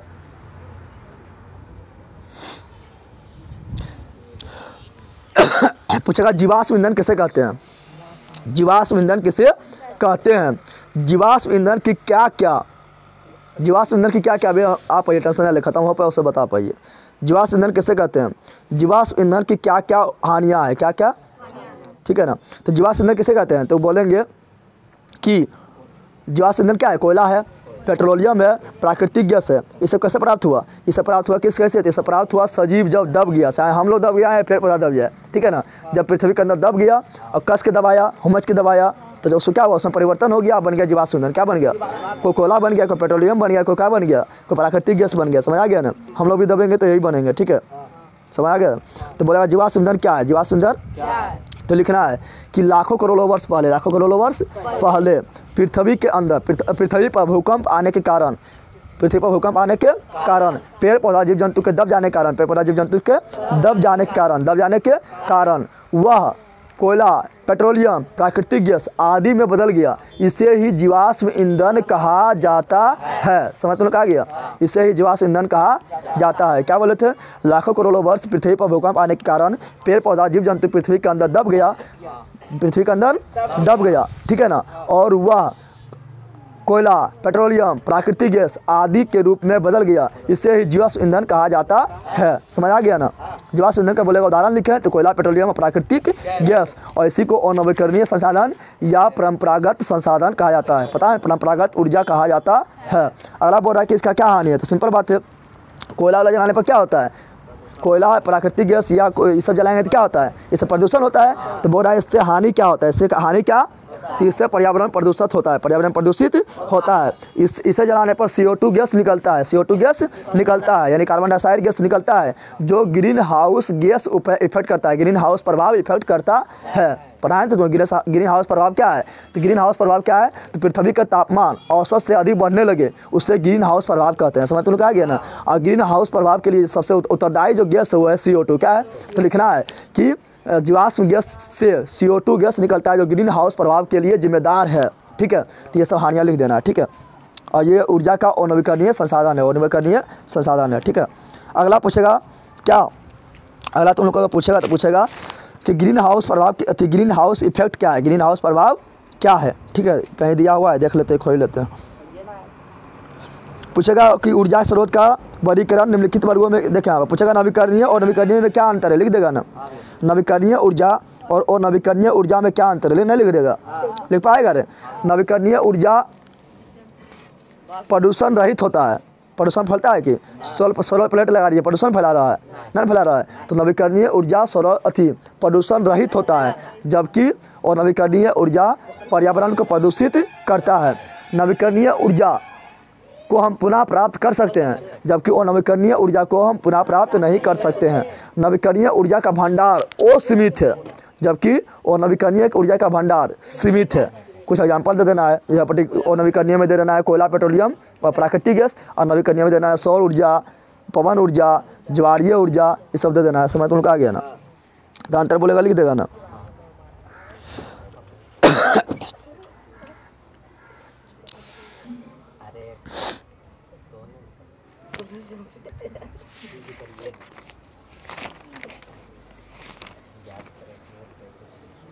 चलो वो बताते हैं अपना तरफ से, ठीक है ना, दिया हुआ है।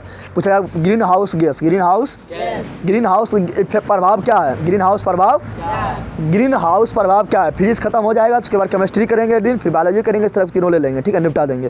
तो ग्रीन हाउस प्रभाव क्या है, ग्रीन हाउस प्रभाव क्या है, तो लिखना है वायुमंडल का तापमान औसतन से लगातार वृद्धि करना ग्रीन हाउस प्रभाव कहलाता है। क्या बोलना है, पृथ्वी का तापमान औसतन से बढ़ना, औसतन से बढ़ना, औसतन से लगातार बढ़ना ग्रीन हाउस प्रभाव कहलाता है। ग्रीन हाउस प्रभाव के लिए सबसे उत्तरदायी गैस CO2 है। CO2 है। ये क्या करेगा? गर्मियों को बुला लेगा, कहेगा सूर्य भगवान की किरण को बुला लेगा और जाने के लिए, जब गर्मियाँ जाने लगेगा कहेगा अब हम जा पाइए खाए पी के, कहेगा नहीं खबरदार खेलियो कह जाइए के लिए, यानी जाने नहीं देगा, जाने नहीं देगा। CO2 कौन? CO2 जाने नहीं देता है, ठीक है ना। इसलिए ग्रीन हाउस प्रभाव के लिए जो सबसे इम्पोर्टेंट गैस है, ठीक है ना, वो क्या है? CO2। क्या है? अगर पृथ्वी पर CO2 ना होता ना तो पृथ्वी का तापमान जो है इतना कम होता, माइनस में लगभग होता 40 डिग्री सेल्सियस, समझ आ रहा है ना, यानी यहाँ पर जीवन संभव ना होता, ठीक है ना। लेकिन CO2 ज़्यादा बढ़ जाएगा तो फिर ज़्यादा गर्मी कर देगा। पृथ्वी पर तब CO2 कितना है? वायुमंडल में हम लोग का CO2 कितना है? तो 0.03%, इतना 1% से भी कम है, समझ आ रहा है ना, तब भी इतना गर्मी करता है, समझ आ रहा है ना। अगर 1% से ज़्यादा हो जाएगा तो समझ ले क्या होगा, तो पृथ्वी पर आग एकदम पूरा लगेगा, ठीक है ना, बिन बनैले सब सीझेगा, समझ आ गया ना। तो ये हो गया फिजिक्स का। फिजिक्स में जितना भी VVI क्वेश्चन था 2 नंबरिया वो करवा दिए हैं। फिर एक दिन इसी तरह केमिस्ट्री का लेकर आएंगे, फिर एक दिन इसी तरह बायोलॉजी का ले आएंगे, खत्म हो जाएगा, ठीक है। तुम लोग को मेरा वीडियो तुम बता रही है कि बहुत सारा वीडियो है जो कुछ नहीं पढ़ा है वो भी फर्स्ट आ सकता है पढ़ के, कुछ ही दिन में ही 1.5 महीना बचा हुआ है, इसमें फर्स्ट आ सकता है। क्या? तो जो VVI हम करवा रहे हो वो देखो खाली जाकर, ठीक है। चलो मिलते हैं नेक्स्ट वीडियो में। जो लाइक नहीं किया लाइक कर, शेयर कर, सब्सक्राइब कर, ठीक है। और जो 9th में उसको बता, जो 9th में जाने वाला उसको बता, 10 में जो है, 11th में, 12 में जो उसको बता तुम लोग इस चैनल के बारे में, ठीक है। मिलते हैं नेक्स्ट वीडियो में।